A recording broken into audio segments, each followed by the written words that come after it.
Network Entertainment. Welcome to Lecheng Pag-ibig To. New episode every Wednesday. Alright, so ngayon pag-usapan natin about cohabitation na mas kilala as live-in. Oh, Because there's an Enquirer article that says kumukonti daw ang nagpapakasal at dumadami ang nakikipag-live-in dito sa Pilipinas. And sinabi rin nila dito yung reasons kung bakit. We're talking about the Philippines particularly. Oo, Okay. for the Filipino families. Kung bakit parang may pagbabago sa landscape ng relationship natin dito sa Pinas. So, Okay. I will read some na mga nandito sa loob ng article. Sabi dito, nung 2022 daw, Papi, post-pandemic, ang dami nagpakasal. Okay. So, 449,000 couples yung nagpakasal. This was 2022. just in a span of 1 year. Oo. Or 2 years after, Okay. kasi 2020 yung pandemic. And then, from another data, April 30, 2025 data shows na yung mga nagpakasal last year, 2024, bumaba. Bumaba sa 320,524. Okay. So from 2022 na more than 400,000, naging 320,000 na lang yung But nagpapakasal. hindi ba factor nun yung... This was right after the pandemic, no? I'll get to it kung bakit. Oh, look Nagbigay at you. sila ng Look at the reasons dito research. kung bakit. Oo, kasi may mga iniisip Ganda na tong ako. article na to. Ang title Okay. ng article is, just in case you wanna read it, nakalagay dito, fewer weddings, more live-ins. Oh. Filipino families are changing and the numbers prove it. Yun ang sabi dito. So, bukod doon, bumababa yung nagpapakasal, cohabitation is rising. From the data, sinasabi dito, nung 1993, 5% lang daw ang nagli-live-in sa Okay. Pilipinas. Tapos nung 2022, naging 19%. So tumaas. At yung edad is sa mga babae, 15 to 49 years old. So bumabata din yung nakikipag-live-in. And then, 15? 15 to 20. Ba't sila makipag-live ng 15 to 4. 15? Sa hirap ng buhay, may mga ganon. Na parang nagkaroon ng jowa, Baby parang girl, feeling ganon? nila, no, hindi baby girl na sobrang layo ng agwat ng edad. Bata, hindi maayos yung family, Oh. nakakilala ng jowa, feeling niya sa jowa niya magbabago yung buhay niya, hindi niya alam, mahirap din yung buhay niya doon. Things like that. Kasi, Okay. well, yung poverty level din naman dito sa Pilipinas, Kakaiba, mataas pa rin. oo. So ngayon, yung cohabitation for Gen Zs in particular, 2.4 million na mga Gen Zs ang kasama na ang partner nila dahil kahit na hindi pa kasal. So living in na nga. Ito yung mga reasons kung bakit Okay. for Gen Zs daw according to Hit studies. me. Una, yung sinasabi ko kanina, mahirap yung buhay. Or pwedeng pareho kayo nagtatrabaho, Gen Z kayo, whether 15 to 24 years old. Number one, economic realities, mabigat yung That's gastusin sa kasal. 'Di ba? Hindi apektado si Papi nito. Sabi ko nga sa kanya, maganda mag-comment ka dito, Papi, kasi ang dami mong hinuhost sa events. Totoo. Tapon tubig ko lang yan. Last time nakasira ng mic. Ngayon nakatapon ng tubig. Oh my Naubos God. siya. Hindi ka masyadong affected nito. You know why? Bakit? Kasi Kasal na ako. hindi high-end kasi yung yung mga hinuhost mong Parang weddings. Totoo! Totoo! Aminin mo. Totoo. So, hindi ka apektado nito. So, ito yun. Number one reason, economic realities. Oh. Ang hirap ng buhay. Mahal magpakasal. Mahal magpakasal. My God. Kaya mas maraming couples na pinipili mag-live-in muna tayo. Tapos kunwari, tayo yung magjowa. Pareho tayo nag-work. Tingnan natin. Kaka-graduate pa lang natin. Imbes na magre-rent ka, tapos magre-rent ako, rent tayo together. Mas Correct. mura. Correct. So, yan yung isa sa mga Makes reason. sense. Pangalawa, hindi pa daw masyadong emotionally ready yung mga edad, yung mga Gen Zs ngayon. Yung financial independence nila, hindi pa ganun. And yung career din, yung importance ng career sa kanila, sinasite din na reason dito kung bakit dinedelay nila yung pagpapakasal. As a Gen Z, I can say na... then, sige, next. Oo. Pero I think na-tackle na natin yan before that Gen Zs now, hindi na masyadong importante sa kanila ngayon love life or relationship. Mas more of career-driven sila. Iba-iba More rin than eh. relationships. Alam mo, may conflict pa rin ako about that. Because we also talked about this before na for some Gen Zs, live in the moment sila eh. They leave a job whenever they want to. Oh, they're like that. And I think so many articles have come up about that particular topic na pag Gen Z parang hindi masyadong takot na alam mo yun, mag-ipon, walang ipon, ganyan. Let me live in the moment. Let me travel where I want to go to. Di ba dati when we were young, pag magta-travel ka, ang laking bagay. Oh my God, may vacation tayo. Ngayon, parang okay. O Normal Japan. sa kanila to uwi. travel. Ano mangyari sa work? Wala muna akong work ngayon. Okay lang. True. Oo. But I Kasi guess, parang I mean, tinanong ko na yan sa mga Gen Z friends ko and ang sinasabi nila, mas marami daw kasing source of income ngayon. Hindi lang sa isang company. That is also true. Oo, a lot of Gen Zs are doing freelance work. Yes. At mas gusto nila yon. Correct. Yung hindi sila tied with a company, most of them mas gusto rin nila work from home setup. Yep, or a hybrid setup. Yung hindi sila sakal. Sakal is the term. Tsaka hindi na rin parang mas pinipili nila maging jack of all trades kaysa master of one. Hindi ka lang marketing person. Ay, meron jack din ako. Jack of all trades talaga. I also do painting on the side. I do marketing here. Meron din akong pet shop or nail painting business, something like that. Lahat kaya nilang gawin. Correct. What's your take on that? Kasi parang sinasabi naman nila you can't serve two masters in one time. Parang lagi magsasuffer yung isa. Parang for you to be good at that thing that you're doing, kailangan focus ka dyan. Wala ka masyado ibang ginagawa. Ako, I'd say na if you want to be good at a lot of things, kaya. Do it. Lahat. Just kaya. do it. Kaya. Because you never know also, you can be good at that thing if you don't try. Sige, magaling ka na dito. You're so good at what you do here. But how would you also expand? Yeah. How will you grow? How will you grow? So there are things that you have to try out, you have to do. Tapos, doon mo na malalaman na parang, uy, okay rin pala to. Kaya ko rin pala to. Doesn't mean it will make you less better at the other thing that you left. Or hindi ka na masyado magaling. Magaling ka pa rin doon. Ngayon, dalawa na yung ano mo. Could be income stream, could be talents, could be things that you do. Diba? There we go. Sa akin, medyo pa ako parang hati ako sa ganyang opinion. Parang, ito example. Kunwari ikaw, host ka. And you're so good at hosting. May side rackets ka. Pero lahat ng ginagawa mo, puro hosting. So, konektado pa rin. Konektado sa hosting. Sa main thing ko. So, lahat ng ginagawa mo, that's why you're good at it. Lahat siya. Kasi parang hirap, when you're hosting and then you're also acting and then nag-dancing ka na rin. Which some people are also able do that. to do. Oo. I have to agree with you to a certain extent that baka yung branch out mo kahit paano na branch out mo yun kasi magaling ka sa main thing mo. Let's say you create content. Yeah. Gumagawa ka na ng mga posts or whatnot kasi magaling ka mag-host o magaling ka sumayaw. So tuloy, meron ka na mga content that would also bring you income kasi magaling ka sumayaw. Porque nag-post ka ng content na sumasayaw ka nung isang araw. Wala pa yun. Kaya wala pa yun. Okay, nagwa-warm up pa lang ako nun. So yeah, could be. You're good at one thing. So why not? Because you're good at this, tignan mo pa yung pwede mo gawin kasi labas ka sa comfort zone mo. Oo. That's also good. Or could be within your comfort zone, mag-branch out ka lang. Yung pa rin, kung sa puno, yung pa rin yung main trunk mo. And diba pero yun pa rin ginawa mo I mean, yes, you're into content creation, pero di pa rin siya nalalayo with your core, which is nagsasalita ka, you're still hosting, right? Talking. Parang sa akin, pag sa ganon, yung parang, kasi nga yung mga Gen Zs ngayon, iba-iba na yung ginagawa nila, which is not a bad thing. Pero for me lang, feeling ko that mag-focus ka muna sa isa. Hanggat di ka nagiging successful doon, huwag ka muna mag-branch out.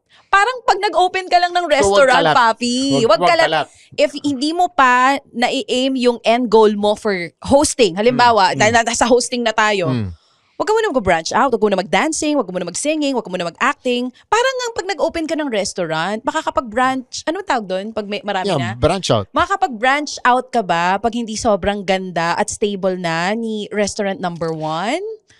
I believe that. May sense yun, no? But also, I mean, just to put it in another way, since na-bring up mo na yung restaurant, hindi naman pwede magbukas ka ng Japanese restaurant, bukas ka ng Thai restaurant, bukas ka ng Filipino restaurant. Parang, so what would people know you for? Yeah. Parang ano ba to? Japanese restaurant? Pero meron siyang Thai restaurant. Tapos sabay-sabay mo ginagawa. Walang core. I-perfect mo na yung Japanese restaurant mo and then open another concept, another restaurant. Pwede ka na mag-jump ship. A burger joint or something. I also know na if you start doing everything all together, may chance na maging kalat. Magiging kalat, tapos malulunod walang focus. ka. Oo, and you're out. And there's a study that says na tayo, gustong-gusto natin yung parang, ano yung maraming ginagawa? What's the term? Bakit ako na-brain fog? This is, not just because you're doing a lot of things means you're successful. True. You could just be, sige, busy ka. You're not working smart, you're working hard. Yeah.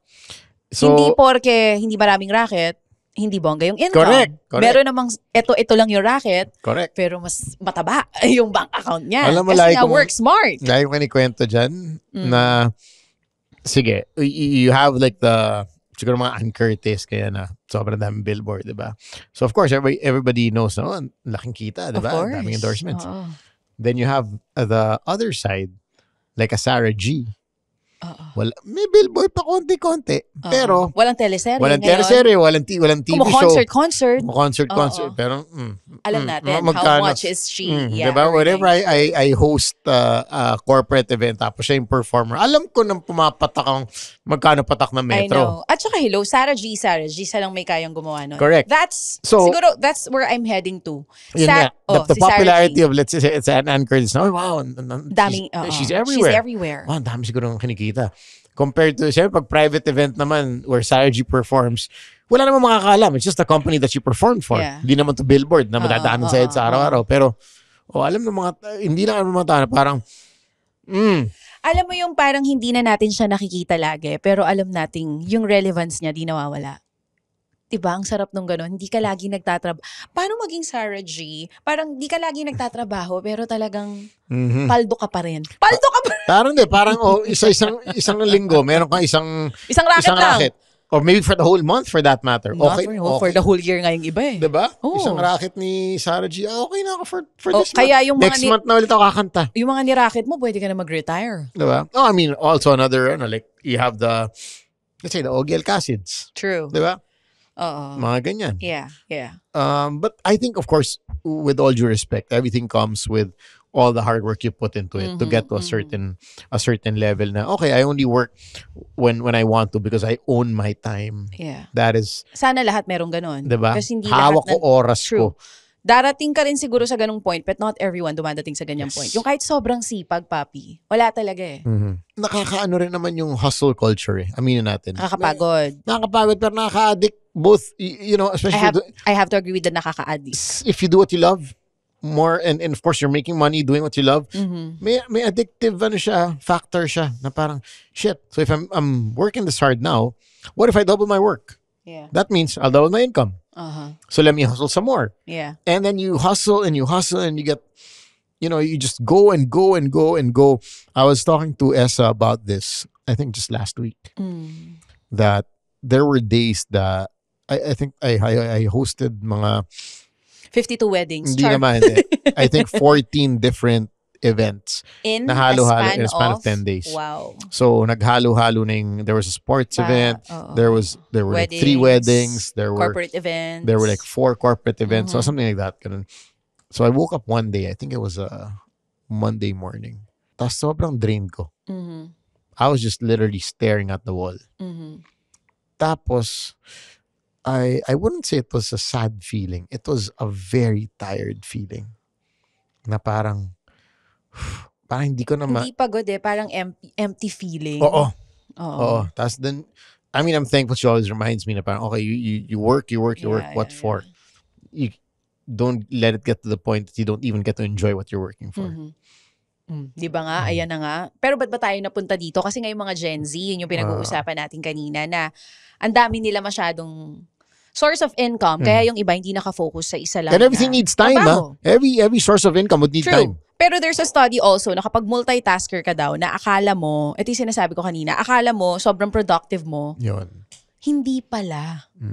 Merong study, hanapin nyo, nabasa ko to the other day lang, na sinasabi doon, nagde-decrease yung productivity level mo when you are multitasking. Akala mo lang kaya mong gawing lahat. Feeling mo nga busy ka, feeling mo okay ka kasi busy ka. So, mabilis lang, bago natin balikan tong cohabitation and kung ba't bumababa yung bilang ng mga kinakasal.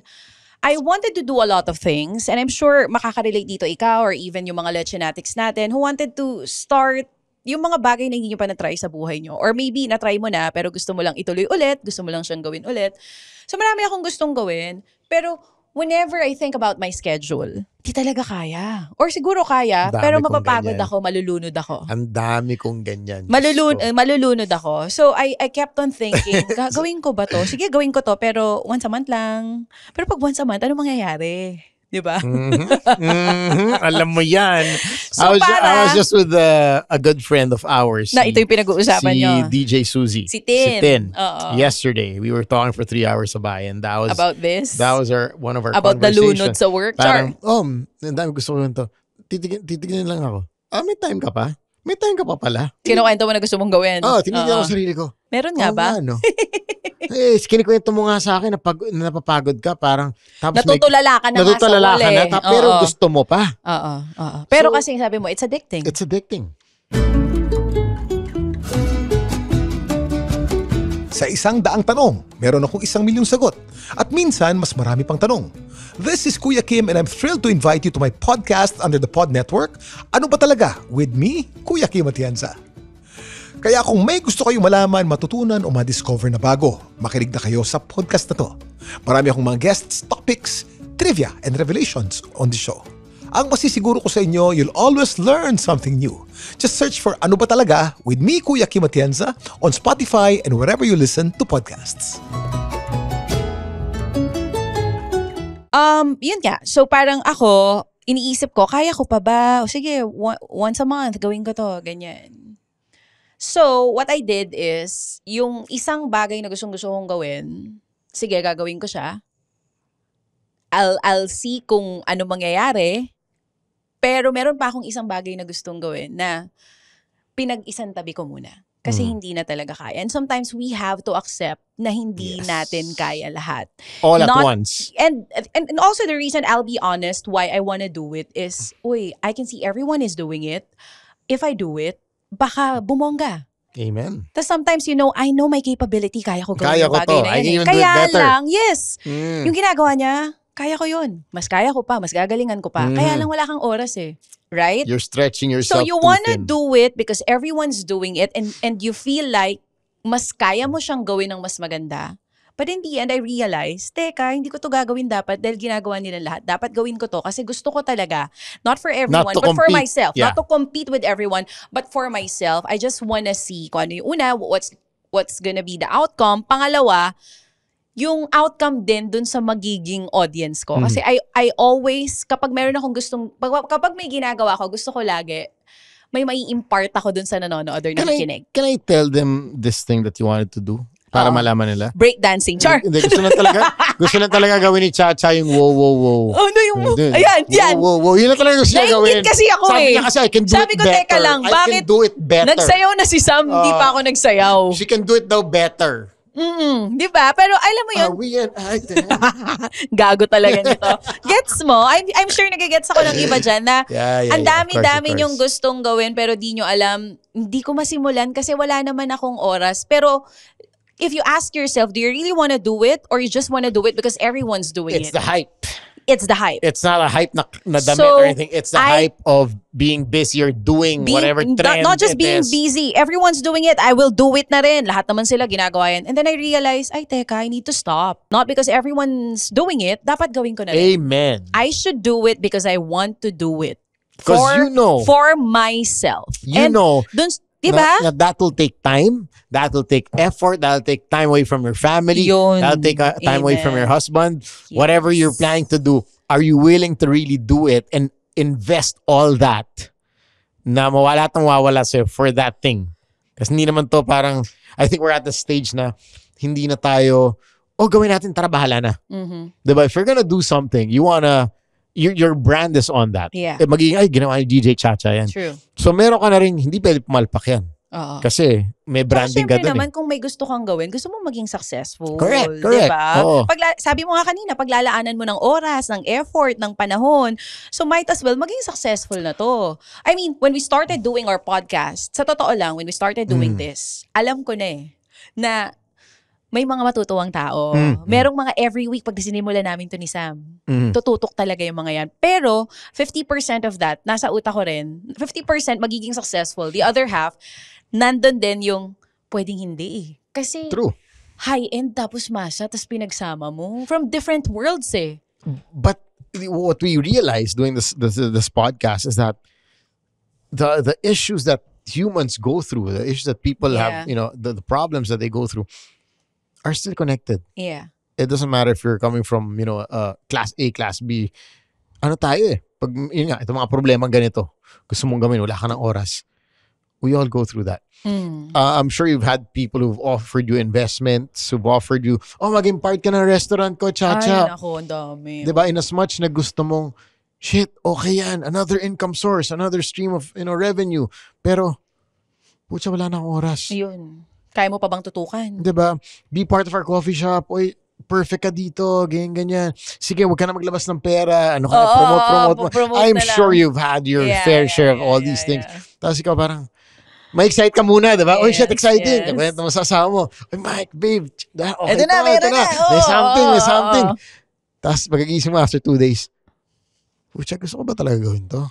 O na-excite na ako sa idea na may isa na namang kabibisihan, may isa na namang source of income, potential source of income. Saka number 1 yung pera. Laging ganun. Correct. Yung pag ginagawa natin to, alam natin na, pwedeng maging source of income. Mm-hmm. So I feel like the reason why we're still here after how many years? Magpa 5 years na of still doing this podcast, even if super duper, kung alam nyo lang kung gaano kahirap sked ng dating dalawa ng recording. Kasi yun naman kung gaano ka-busy tong Sam YG na to, di ba? So kaya every morning, grabe. I can't even do what you do. Minsan talaga sabi ko, shit, hindi ko kaya yung ginagawa. Pera talaga. Pera, dyan mukhang pera. Aminado ako, pera. Syempre, kasama na rin yan dyan. Buti nga, taas ng bayad sa Pod Network. Tuloy pero tayo. why do I wake up every day ng ganun kaaga kahit mahirap gumising na maaga? Why do we schedule our recordings kahit nahirap kaming pagtugmain yung schedule natin? I feel like it's because gusto talaga natin gawin eh. Correct. It's also a release. It's a parang safe zone ko to na pag nandito ako, pwede ko na ikwento lahat. Kwento mo na yung pwede ko na ilabas lahat ng galit ko sa mundo, saka galit ko yung sa thoughts lahat. mo, tapos gusto ko rin malaman kung same ba? Same ba? Tama ba ito iniisip ko? Baka mali ako. Baka naman nasa utak ko lang to. Tapos si Chacha, hindi naman kasi ganyan eh. Diba? There are things, sometimes you just need to listen to people and talk to people. Kasi to bring you back to reality. True. To bring you back na iniisip mo lang to kasi ganito. Hindi, tsaka ito yung mga conversations natin with our friends. Correct. Na diba, madalas, pag after ng podcast, mas klaro yung utak ko na, tama yung insight ni Sam, no? Hindi pala dapat. No, marami akong ganyan. Marami akong natututunan. Balik tayo kay balik tayo dito sa tumataas na bilang ng cohabitation, nag-live-in, at bumababang bilang ng kinakasal, at ang dami ring kids outside of marriage. Yes. Tumaas din yung bilang ng mga bata na pinapanganak outside of marriage. So, technically, yung Philippine family landscape, nagbabago na talaga. But what do you think the reason is behind that? Do you think talagang economical also, to add to reasons that, may nabasa na ako, less couples are having kids. Kaya nauso rin yung terms na DINK, diba? Double income with no kids. Double kids. income with no kids. DINK. Oo. And there's nothing wrong with that. Correct. Because at the end of the day, kung ano talaga yung mas mag-work para sa inyo, then so be it. So merong mga nagsasabi dito, ang reality daw kasi talaga nagpapakita na mas inclusive at diverse na ngayon yung mga tao. Na parang before kasi, mga panahon ng kopong-kopong at nanay at tatay natin, kapag sinabing cohabitation, isang malaking kasalanan yan. Correct. Mas maraming hindi pumapayag sa live-in. So ngayon, hindi na ganun. Hindi na masyadong nadja-judge yung mga taong nagli-live-in. Hindi na rin masyadong nadja-judge yung mga bata na pinanganak out of wedlock or yung mga pinanganak nga ng hindi pa kasal yung mga magulang. I read this. I'm trying to look for it. Hanapin mo, papi. Kaya mo yan. Tawag dito. How much do you need to be okay? Quote unquote, to be okay in the Philippines. Not rich, not poor, but gusto okay. Ko yan. Okay. Okay lang hindi okay lang rich, hindi poor. Kumbaga nasa gitna ka. Kapag okay, paano ba yun? Nakakakain ka everyday. Sige, ano yung okay? Definition ng okay. Define okay. You live comfortable. Number 1, you live alone. Let's say may apartment ka in the city. You eat decently, 3 meals a day. You own not a brand new car, probably a second-hand car. Okay, may mode of transport. You have a car. You have your own car. Oo. And you still get to save at least 5,000 pesos a month. That's okay. That's yan living yung okay okay. life. If you're living alone, you need at least rent, which is 10,000 pesos roughly. For the house? Food, 7,000. Talaga ba? Kung kung lutong bahay to kung lutong bahay lahat. Sa isang buwan, kasya yan? If you're living alone. We're not talking about pamilyado. Kanina lang chinek ko kung magkano yung presyo ng baboy, 300 pesos per pero para kilo. sa pamilya. Para sa pamilya yun. Tapos, bills and internet. If you're living alone, para malinaw, alone to. 3,000. Commute expense mo, another 3,000. In short, you'll need 23,000 a month to live. To get by alone. to be medyo okay. What if you have a family of 4? Magkano daw kailangan? Food, at least 15,000 a month. Housing, at least 15,000 a month. School needs, basic, super basic, 5,000 a month. Transpo, 5,000 a month. Sabihin natin utilities mo, 6,000. That's 45,000 a month. For super conservative. Super For conservative. 4? Yep. If gusto mo pa ng kotse, add 6,000 a month. If you want fuel and parking for your car, another 6,000 a month. Maintenance, another 2,000 a month. So add whatever that is, add 14,000 a month. To be living medyo okay, and to be able to still save 5,000 a month. Wow. You need to be 45K, bill mo pa lang yung sa kuryente, papi. Grabe. 7, reality check. 7 out of 10 Filipinos earn less than 20,000 a month. True. Totoo yan. Only a small percentage of the workforce, which includes DJ Chacha, nandito ko pala, earns over 40,000 a month. Only ako yan. 40K lang talaga ako per month. Which means over 40 per which month. means most Filipinos are not even in the okay zone. Oo naman. Magkano na ba ang average income per day? I think that's around 600 pesos per day dito sa Metro Manila. So if you think of it, minsan isang kape mo lang yan, pero para sa isang pamilya, isang buong araw nila yon, kailangan nila yon pagkasyahin. Hindi for one. Sometimes not just 4, 5 or 6 sila sa pamilya nila. Kaya dumadami, kaya hindi ako nagtataka dito sa studies na to. Not just because dumadami na yung mga tao na accepting of cohabitation, kundi humihirap kasi yung buhay, papi eh. Ito pa, another story. Sobrang interesting itong sinusundan ko. Here's why you make 50,000 pesos a month and you still feel poor. Okay. Why? It might sound good on paper, mag-isa ka, solo, pero you still feel empty in real life. Why? 50,000 looks decent in a country where the minimum wage in the Philippines is 15,000 pesos. But comfort is not survival. Let's be very clear. And if you're still counting every peso, it's not middle class. It's economic cosplay. So once again, for 50,000, ibig sabihin, you're just getting by. Wala kang luxuries, wala kang fun, wala kang future plans. It's really the way the economy is built. Alam mo, parang may nabasa rin ako isang article kung magkano naman yung kailangang sweldo para maging masaya ka daw sa buhay. Magkano? May ganon. Tama ba? Parang 200,000 pesos per month, something like that, para daw maging masaya ka sa buhay. But anyway, hindi na nakakagulat to. Correct. Kung bakit tumataas yung bilang ng nagko-cohabitate at bumababa yung mga nagpapakasal. I think really number one, it's not a commitment issue. Economic realities, not commitment issue. Same. Mas feel, hindi siguro si Sam, I mean, magkaka-honest na tayo. Baka tayo, di natin nararamdaman yung hirap ng buhay. Hindi, nagpakasal ako nga nagpakasal ako pandemic para wala makapunta. Aminin mo, pag sa luxury kasi hindi tayo nagdadalawang isip, pero yung mga bills natin sa bahay, nafe-feel din natin. Na parang, kunwari, nagpa-grocery ka. Yung budget nyo lang before, halimbawa, 10,000 per month, kunwari.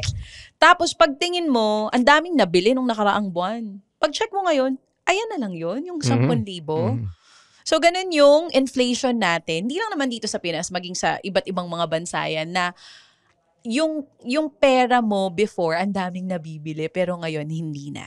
Kaya yung mga, halimbawa, fresh grad, magjowa kayo, pareho kayong taga-probinsya, nandito kayo sa Maynila, cohabitate na lang tayo instead of me and you living apart. Yeah, magbabayad tayo kanya-kanya nating bills. Split, So, yung iba pa dyan, magtatago sa mga magulang. Pero ito din yung reason kung bakit yung hindi pa handa yung iba, nagkakaanak din kasi nag-cohabitate na. Though, mas maraming Gen Z yung sobrang talino talaga ngayon pagdating sa pera. That's true. Hindi talaga sila nagmamadali magkaanak, mag-asawa. Kahit mag-cohabitate, I know someone 4 years na sila or 5 years living in. Tas wala pa rin sa plans nila magpakasal kasi mas gusto muna nila to focus on themselves and their careers. I always believe naman, it's the relationship is more important than the wedding.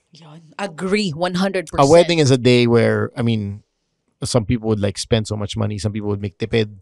Some people would spend on food, What's on alcohol. What's the pinakamatipid na na-host mo? Oh, I'm sure nung pandemic to kasi I hosted a wedding of 12 people. Wow. 12 people pero 1 million pesos pa rin. Parang yun, tipid, bawal mag-party. Gusto na lang magpakasal. Meron din ako yung host na nag-civil pero gusto na lang mag-reception. Ano? Tapos nag-civil wedding na. Okay. So ayaw na nila ng mga, alam mo yun, set up. Gusto lang mag-dinner with people. So it's really a decision. It's just one day. I think si DJ Mars. Mars Miranda. Yeah. 20 people attend ang reception niya. Wow. Baguio. Sila lang. But yeah, to each his own For some people, they want the whole show. Yeah. But always remember that the marriage is always going to be more important than the wedding. Agree. The day after the wedding. The day after Get the wedding. married at your own, by your own means. It's not, it doesn't, a big wedding doesn't mean you're better. Agree. Don't use as a instrument to show off na, ito yung wedding ko. Dito ako kinasal sa ganyan. Sino to? Yung si Bezos, di ba? Ginastos It nila. does not dictate how happy you guys are. Yeah. Does not dictate. How happy you're gonna be. Does not even dictate kung gaano ka kayaman. Some people are super rich but would prefer a private wedding over super big wedding. Mas simple. Mas marami nga nag-out of town wedding. Di ba? Parang sige, 70 close family and friends. The world doesn't need to know anymore. To each his own. Whatever makes you happy, do it. Importante yung relationship nyo maayos. Agree. That's it. That's it. Oo. Dami nating masyado na pag-usapan medyo ngayon. But wild kasi talaga nangyayari sa Philippines. But I hope, we all thrive and survive everything we're going through. My name is Sam YG. And this is Chacha. Thank you for listening. Be safe and be good. And hit the follow button. Bye-bye.